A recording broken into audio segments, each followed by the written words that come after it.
The Abenaki, a confederacy of Native American tribes, maintained their autonomy for nearly 200 years after the beginning of the contact period with the European settlers, although they modified their culture to fit the European mold along the way.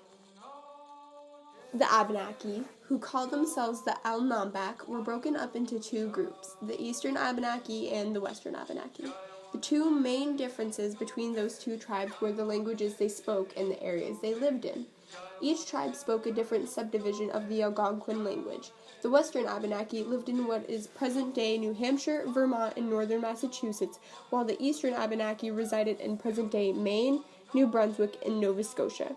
The Eastern Abenaki were the larger of these two groups and included the Penobscot, Passamaquoddy, Maliseet, Kennebec, Ossipee, and Pigwacket tribes. The Western included the Sakaki, Cowasuck, and Missisquoi. The pre-contact population of the Abenaki totaled around 10,000 people. The ancestors of the Abenaki lived in North America about 3,000 years prior to the contact period. During the hundreds of years leading up to the contact period, the Abenaki lived a peaceful life full of rich culture. In the spring, the Abenaki tapped maple and birch trees to make syrup. At first, a birch bark container was used to collect sap. Later, iron kettles obtained by trade with the Europeans were used. Along with tapping trees, the Abenaki fished for fish as well as seals and dolphins. They hunted passenger pigeons and gathered spring greens, ground nuts, and wild potatoes. In May, they planted tobacco and corn, beans, and squash, which they called the Three Sisters. Hunting was done by bow and arrow, knife, or spear. These tools plus the club were used in warfare. Hooks, lines, nets, and spears were used for fishing. In the winter, snowshoe was the predominant means of travel. Birch bark or wooden dugout canoes were used to travel in the summer. Toboggans and woven baskets were used to transport goods. Later, baskets were made of splint obtained from the Europeans. Men were tasked with hunting, fishing, fighting in battle, and making houses, canoes, and tools.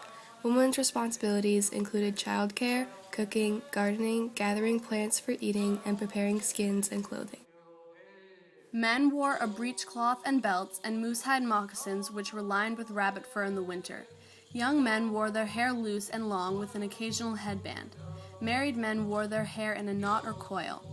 Women wore their hair long or loose or in two braids, for which this tribe was known for. They wore moccasins, leggings, knee-length skirts, and blouses. Caps were worn for warmth as well as fashion. The Western Abenaki was a patriarchal society, which means that the people trace their ancestry through the father's side of the family. Villages consisted of up 1,000 people with several families of the same patrilineage living in the same house. In the summer they resided in log houses, and in the winter they lived in wigwams covered in elm bark. The Eastern Abenaki lived in the dome or square-shaped houses with pyramid-shaped roofs. When a couple was married, the bride moved in with her husband's family. Kizitonku, Kedakin na, Kiziop Wadzoak, Abaziak, Ta Awasak. Stories were told to discipline and teach children as well as pass down the values of their society's culture.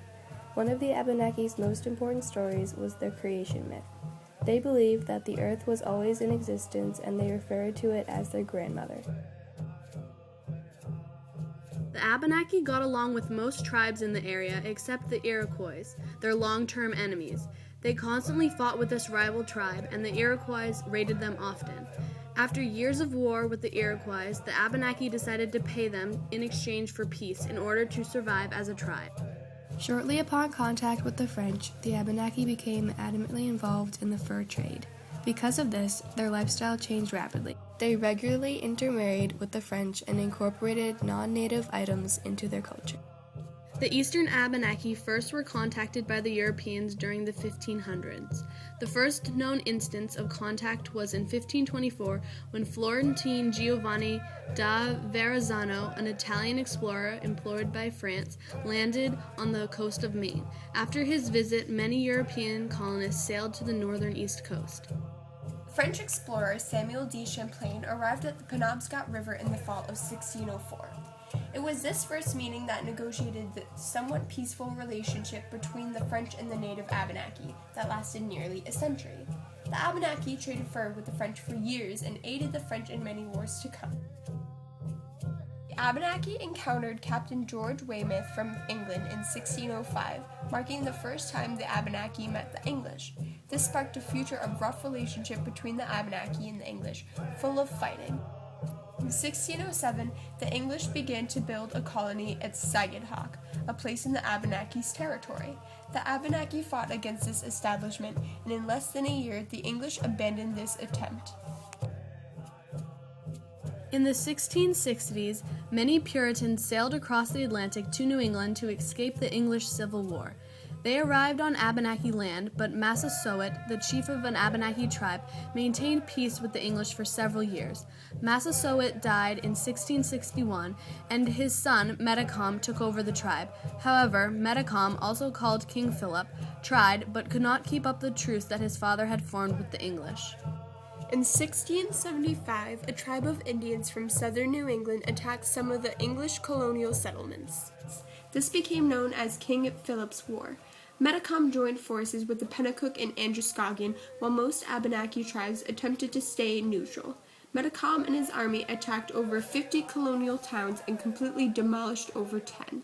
This brutal war ended in 1676 when Metacom was killed by the victorious English. Because of King Philip's War, several Abenaki tribes escaped to a settlement the French built in Quebec as refugees. The same year, the new Abenaki leader, Mogg, signed a new peace treaty with the English. This prevented serious wars, although some minor feuds occurred. Although the Abenaki had peace with both the English and the French, the two European countries engaged in a series of wars from 1689 until 1763 in the New World. The Abenaki found themselves caught in the middle of the war and the two nations' quest for dominance in the New World. Some of the many wars the Abenaki were involved in were King William's War in 1689, Queen Anne's War in 1702, Dummer's War in 1723, and King George's War in 1744. After Dummer's War, several tribes of Abenaki, like the Pigwacket, Aroosaguntukuk, and the Kennebec, left New England for Quebec, which was an escape for the natives.